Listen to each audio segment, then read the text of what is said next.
श्रीमद् भगवद गीता, इस पवित्र ग्रंथ को मैंने तब तक नहीं पढ़ी थी जब तक मुझे ज्ञात नहीं हुआ कि हम सभी मनुष्य तो मात्र आत्माएं हैं और अपने भीतर से अपने सबसे अच्छे रूप को बाहर निकालने के लिए ये जिंदगी हम जैसे आत्माओं के लिए इम्तिहान है।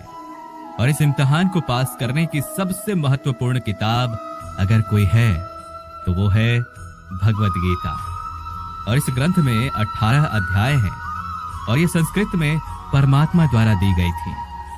समय के साथ संस्कृत मनुष्य के अहम हिस्से से दूर हो गया और जिससे ये ज्ञान भी मनुष्य से दूर होती चली गई। लेकिन समय समय पर भगवद गीता का साधारण अक्षरों में अनुवाद किया गया ताकि भगवद गीता का अनमोल ज्ञान जो हर किसी पीढ़ी के हर व्यक्ति को जानना जरूरी है, ताकि व्यक्ति कभी भी अपने लाइफ में निराश ना हो और उचित निर्णय लेने के काबिल हो सके। और इसी कोशिश को आगे बढ़ाते हुए आगे आने वाले 10 मिनटों में भगवद गीता के कुछ अहम हिस्सों को अपने गुरु के आशीर्वाद से एक आसान रूप में इस चैनल पे मैं आप सभी भाई बहनों के चरणों में समर्पित कर रहा हूं। और ये ज्ञान आज से कुछ 5000 साल पहले परमात्मा ने भगवान कृष्ण द्वारा सबसे बड़े धर्म युद्ध महाभारत की रणभूमि कुरुक्षेत्र में अर्जुन को दिया गया था। ये वो वक्त था जब धर्म की बार बार उल्लंघन हुआ और परमात्मा का डर मनुष्य में ना रहा। लालच के लिए भाई ने भाई को मारने की कोशिश की और यही नहीं, ब्याहता औरत को भरी सभा में अपने ही बड़ों के सामने अपमानित किया गया। इससे पहले कि मनुष्य जाति धर्म युद्ध से निकलकर पूर्ण रूप से कलयुग में प्रवेश करती, महाभारत की युद्ध से पहले युद्ध की रणभूमि में परमात्मा भगवान ने श्री कृष्ण भगवान के द्वारा मनुष्य जाति के कल्याण के लिए दी।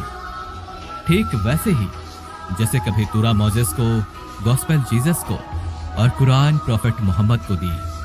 गीता, बाइबल, कुरान, तुरा, गुरु ग्रंथ साहिब परमात्मा द्वारा दी गई किताबें हैं। ये सभी किसी एक धर्म के लिए नहीं बल्कि संपूर्ण मनुष्य जाति के लिए है, पूरी इंसानियत के लिए है और सभी आत्माओं के लिए है, क्योंकि ये आत्मा को परमात्मा के बारे में, उसकी सृष्टि के बारे में है और सबसे अहम ये उन कायदों के बारे में समझाती है जिनका आत्मा को मनुष्य के रूप में हर हाल में पालन करना होगा, रक्षा करनी होगी। और इन्हीं कायदों के बुनियाद पे एक आत्मा को शरीर त्यागने के बाद उस आत्मा को परखा जाएगा और इस परीक्षा में पास होने पे हमेशा के लिए मनुष्य को जन्म और मृत्यु के चक्र से मुक्ति मिल जाएगी।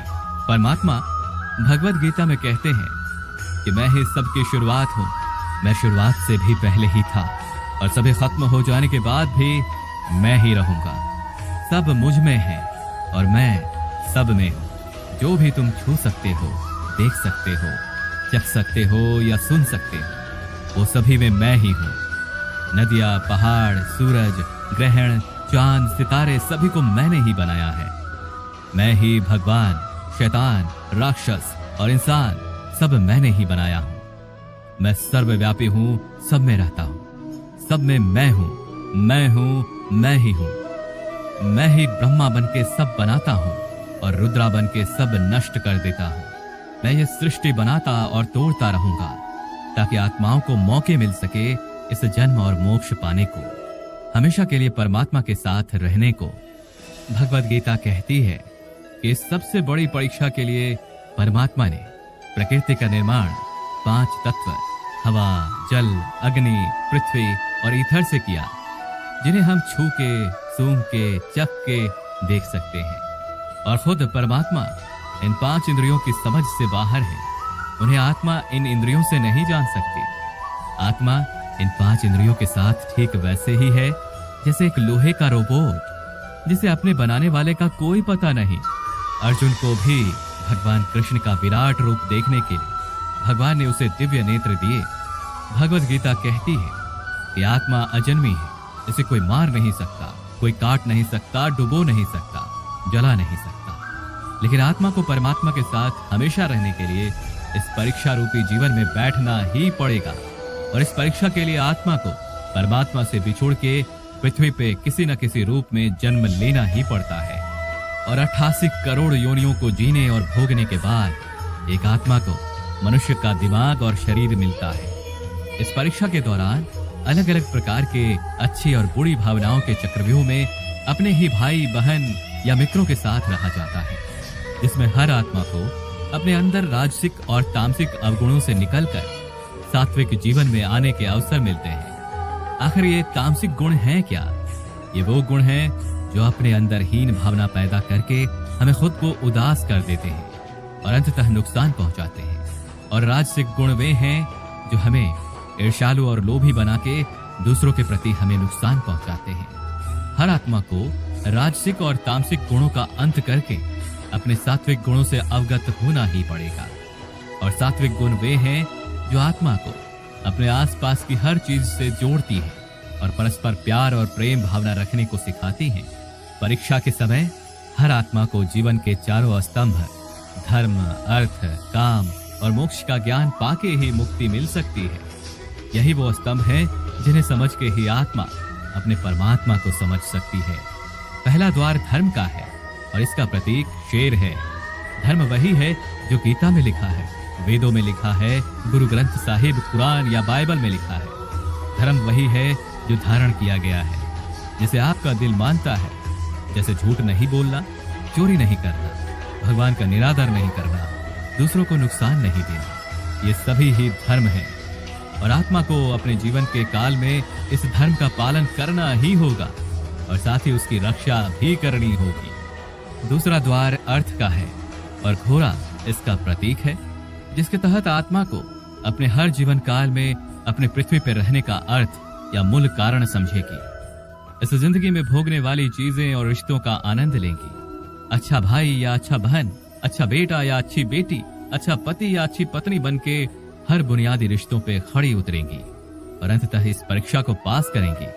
तीसरा द्वार काम का है।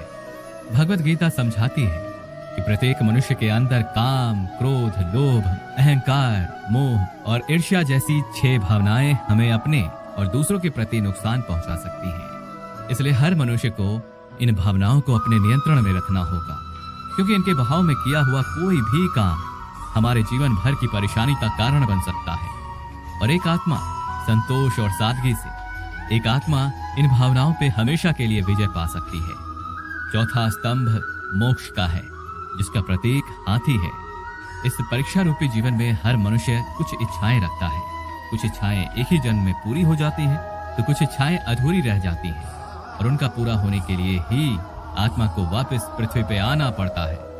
भगवत गीता समझाती है कि हमारे पृथ्वी पे वापस आने का हमारी इच्छाएं ही मूल कारण है और अगर हम कोई भी इच्छा ना रखें तो हम इस जीवन और मृत्यु से मुक्त हो सकते हैं। ये द्वार माफी का भी है। जिन्होंने आपके साथ बुरा किया उनको माफ करके और जिनके साथ आपने बुरा किया उनसे माफी मांगने का अवसर मिल जाता है। जब तक आत्मा इन चारों द्वार धर्म, अर्थ, कर्म, मोक्ष को समझ नहीं लेती, तब तक आत्मा को मनुष्य रूप में आना ही पड़ेगा। परीक्षा का समय खत्म होते ही आत्मा शरीर और अन्य सभी वस्तुओं का त्याग कर देती है और जो भी संसार में रह के बनाया वो अब और किसी का हो जाएगा और आत्मा अपने कर्मों के फैसले के लिए चली जाती है। आत्मा का अच्छे और बुरे कर्मों का हिसाब होता है।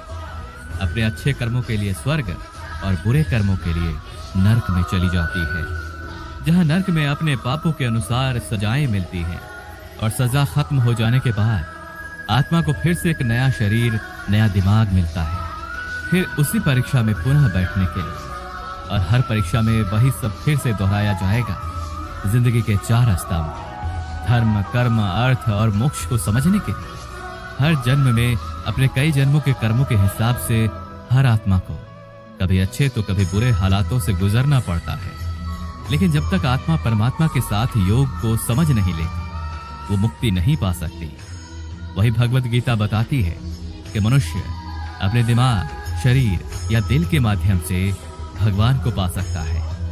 शरीर द्वारा किए गए नेक कर्मों के माध्यम से परमात्मा को पाने को ही कर्म योग कहते हैं। ये वो कर्म होते हैं जो परमात्मा की इच्छा के अनुसार होते हैं और दूसरों के कल्याण के लिए होते हैं। वाल्मीकि जी ने रामायण लिख के, वहीं श्रवण ने अपने माता पिता की सेवा और उन्हें चारों धाम की यात्रा करवा के मदर टेरेसा ने अपने प्यार और सेवा के माध्यम से और मैडम क्यूरी ने महत्वपूर्ण खोज में अपने जीवन का बलिदान करके अपने नेक कर्मों के द्वारा परमात्मा को पाया।